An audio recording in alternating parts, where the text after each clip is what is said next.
महाराष्ट्राचे लाडके उपमुख्यमंत्री ज्यांनी विक्रमी 6 वेळा महाराष्ट्र राज्याचं उपमुख्यमंत्रीपद भूषवलं होतं असे आपल्या सर्वांचे लाडके नेते आदरणीय दादा यांचं आज सकाळी विमानाच्या अपघातामध्ये दुःखद असं निधन झालेलं आहे। त्यांच्या निधनानं संपूर्ण भारत देशावर एक दुःखाची शोककळा पसरलेली आहे।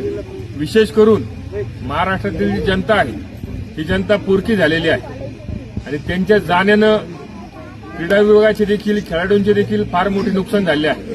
आज आपल्या अहिल्यानगर जिल्हा खो खो असोसिएशनच्या वतीनं आपण अजितदादांना श्रद्धांजली अर्पण करण्यासाठी जमलेलो आहोत। या प्रसंगी आपल्या पुढाकार घेऊन अजितदादांना श्रद्धांजली अर्पण करण्यासाठी इथं श्रद्धांजली सभेचं आयोजन केलेलं आहे। जास्त बोलणार नाही, परंतु एकच सांगतो की अहिल्यानगर शहरावर दादांचे फार मोठे उपकार आहेत। आपण जे नगर शहरामध्ये आज कॉन्क्रीटचे रस्ते पाहतोय, मोठमोठे क्रीडा संकुल पाहतोय, नाट्यसंकुल असं चालू असलेलं काम असेल, या सर्वांसाठी अजितदादांनी मोकळ्या हातानं नगर शहराला भरभरून असा निधी दिलेला आहे आणि त्यांच्यामुळेच अहिल्यानगर शहर हे कुठेतरी काट टाकतंय।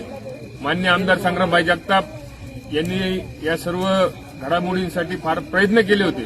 आज अजितदादांच्या जाण्यानं संग्रामभाईंना देखील फार मोठं दुःख झालेलं आहे। तसेच अहिल्यानगर महानगरपालिकेतील आमच्या सर्व सहकारी नगरसेवकांना देखील फार मोठं दुःख झालेलं आहे। मी संपूर्ण अहिल्यानगर महानगरपालिकेचे नगरसेवक असतील, आपले सर्व नगर शहरातील क्रीडाप्रेमी असतील, तसंच सर्व पक्षाच्या कार्यकर्त्यांच्या वतीनं आपल्या सर्व खेळाडूंच्या वतीनं आदरणीय दादांना भावपूर्ण श्रद्धांजली अर्पण करतो आणि खऱ्या अर्थानं आज महाराष्ट्र पोरका झाला एवढीच भावना व्यक्त करतो आणि थांबतो। ओम शांती।